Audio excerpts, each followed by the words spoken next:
Hello, ladies and gentlemen. Welcome back to the Freedom Report podcast. I'm your host, Austin Peterson, and my special guest today is Joseph Usckinski.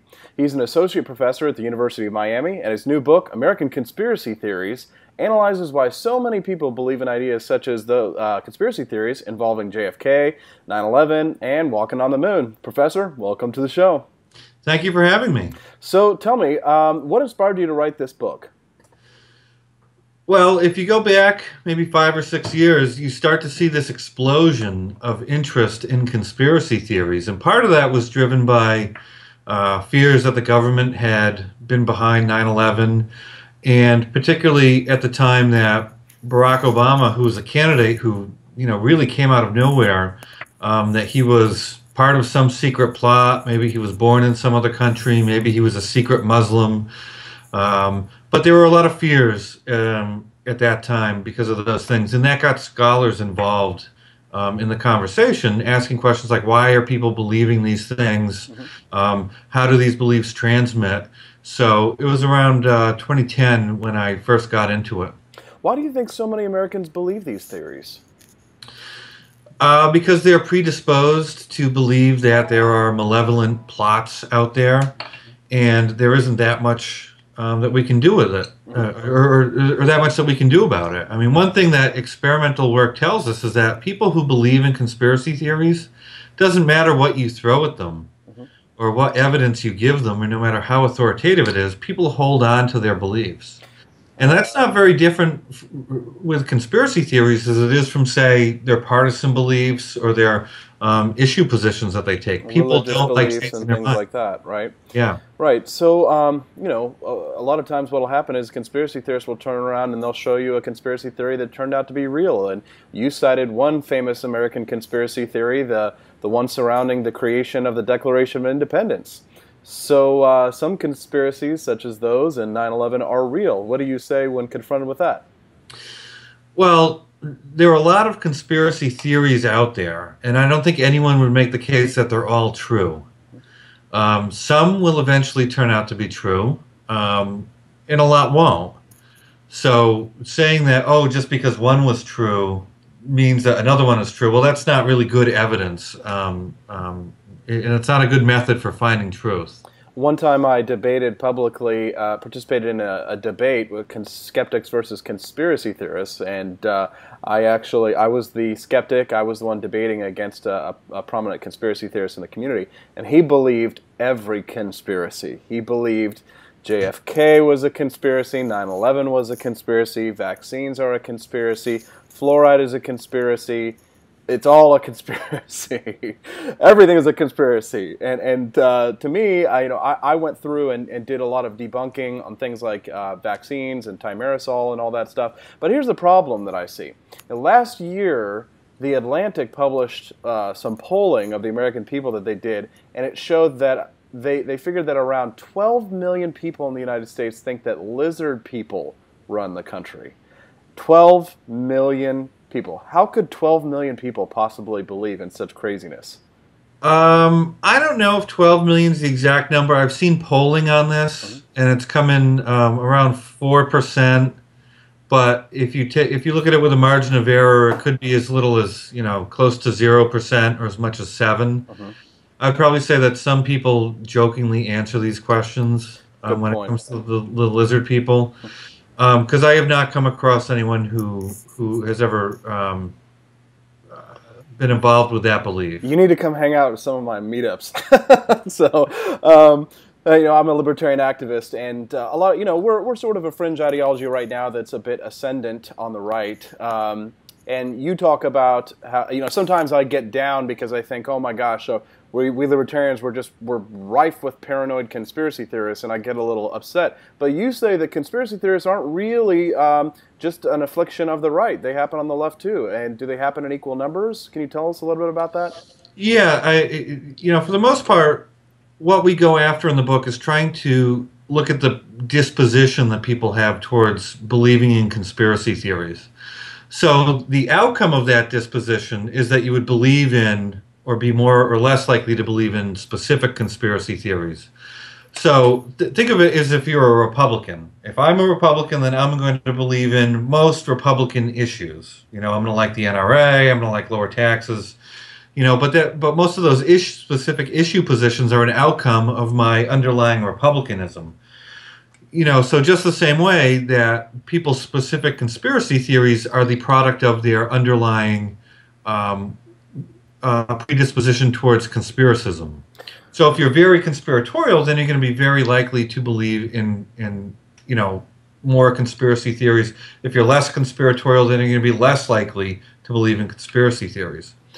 So that disposition runs equally through both parties. So Democrats and Republicans, liberals and conservatives are equally conspiratorial.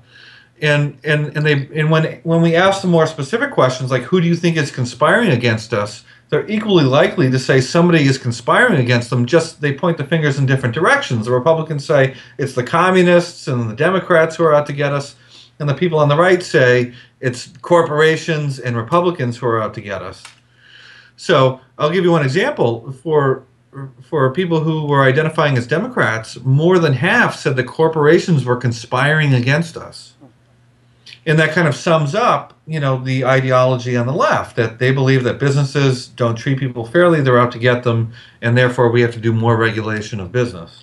Conspiracy theories aren't just an American phenomenon. They happen all over the world. However, I've done a lot of research on specifically conspiracy theories here in the United States and where a lot of these come from.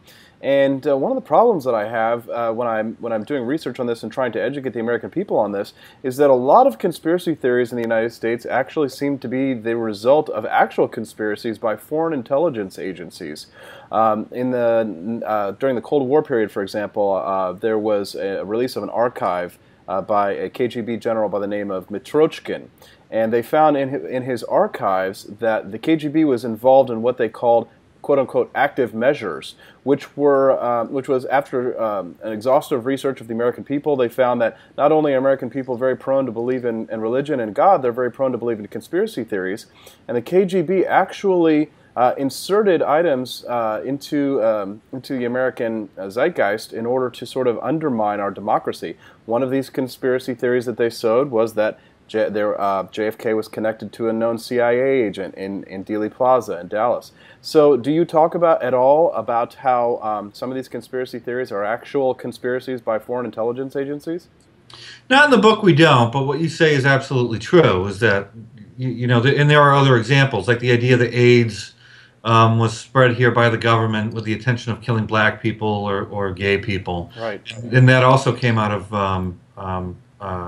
KGB operations. Mm-hmm. So, but just because somebody says something doesn't mean anyone's going to believe it. Well, you should take a look at... So you could have foreign intelligence spreading all sorts of stuff here, and I'm sure that there are ones that they put here that nobody bought into. But the bigger concern for us isn't any specific conspiracy theory or any piece of information showing up at a particular time. It's what are people's reasons for believing it or not. And once you get to those underlying reasons, that explains a lot more than just, this one instance or just a few instances. Well, let's talk about those reasons, because one of the things that has really inspired a lot of hatred amongst people in my community towards myself is, as I've been a critical debunker of conspiracy theories, I've naturally run across many personalities in the libertarian movement who make quite a bit of money from peddling conspiracy theories to the public. So do you lay any of the blame on the shoulders of people such as David Icke or Alex Jones who directly profit from this kind of fear-mongering? I don't know if I lay blame on them. They're certainly advantageous, and they do well with it. Mm-hmm. And in fact, at the end of the book, we actually give advice for how to be a successful conspiracy theorist. Take David Icke, for example. I mean, he sold a bunch of books about the lizard people ruling the world, but he wasn't reaching a very big audience because most don't believe that. So in order to raise more money and become more profitable in what he was doing, he changed his beliefs around. So he doesn't talk about the lizard people quite so much. Instead, he's broadened his, or broadened the groups that he now accuses of being involved in the conspiracy. So now it's the political parties, it's the financial institutions, it's the governments, and it's the politicians. Mm-hmm. And those are the groups that everyone can hate. Those are groups that everyone can say, yeah, I don't like them, and I can get in on this belief. Because if he had just stuck with lizard people, I mean, there'd be nobody paying money to go see him. But now he's showing up. I mean, he's doing shows at Wembley, in England, and he's doing very well, charging high prices because he's giving the scapegoats that everybody wants to scapegoat. But you don't really lay any blame on these people themselves for spreading this BS? Do I lay blame on them? No. I mean, people have a choice if they want to listen to them, and they have a choice if they want to pay for tickets and show up. Mm-hmm. So I can go out and say whatever I want. It doesn't mean anyone's going to listen to me, and it doesn't mean anyone's going to pay to hear what I have to say. And we apply the same argument to the internet. People say, "Oh my God, because the internet, people believe in conspiracy theories now." No, no one. The only people who get conspiracy theories from the internet are people who really want to get conspiracy theories from the internet. Just because you put up some kooky theory somewhere doesn't mean anyone's ever going to go to that page. It doesn't mean that someone who gets there is actually going to believe what you have to say. People have to be predisposed to, one, go seek out that information, and two, believe it once they're exposed to it. Are we in danger of violence inspired by conspiracy theories? A little bit. Can you expand on that?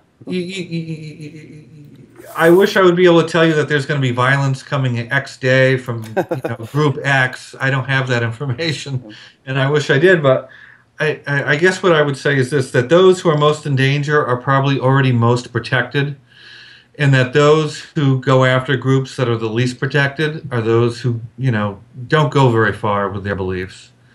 So take Anders Breivik, who believed in a bunch of right-wing European conspiracy theories, who went and killed a bunch of kids. He's going nowhere. His beliefs are going nowhere. Okay. So what would you say you're really trying to reveal the most at the heart of people, the thing that you want people to get the most out of your book about conspiracy theories? That they follow predictable patterns. That whoever is in power are the ones that we tend to accuse of conspiring against us. So right now it's President Obama, because he's the most powerful person in the country, and we accuse him of being up to no good. So power drives these things. When the next person comes into the Oval Office, it'll be that person who we think is the conspirator. Just like the big belief, a few years ago was Bush did 9/11, and Bush was doing this and that, and Cheney was doing this and that. Once they're out of power, no one cares anymore. Now it's the new person is doing all this stuff. So power drives our most popular conspiracy theories, and then the other part is too, some people are just predisposed. So you mentioned the person that you saw at a conference who believed in every conspiracy theory. Well, that person would be way up there in terms of their underlying level of conspiracism. There are other people who don't believe in any. Most people are somewhere in the middle. So I don't believe the people who reject all conspiracy theories, and I don't believe the people who accept all conspiracy theories. Some are true, some aren't. It's tough to know which are which, but don't take them as fact. All right, Professor. Well, you're kind of a relatively new scene to this face to this scene. So why don't you tell our listeners where they can find a copy of your book? The book is American Conspiracy Theories. It's available in Kindle and paperback on Amazon right now, and also available from Oxford University Press. All right, Joseph Usckinski, Associate Professor, University of Miami. His new book, American Conspiracy Theories, check it out. Thanks a lot for coming on the show today, sir. Thank you.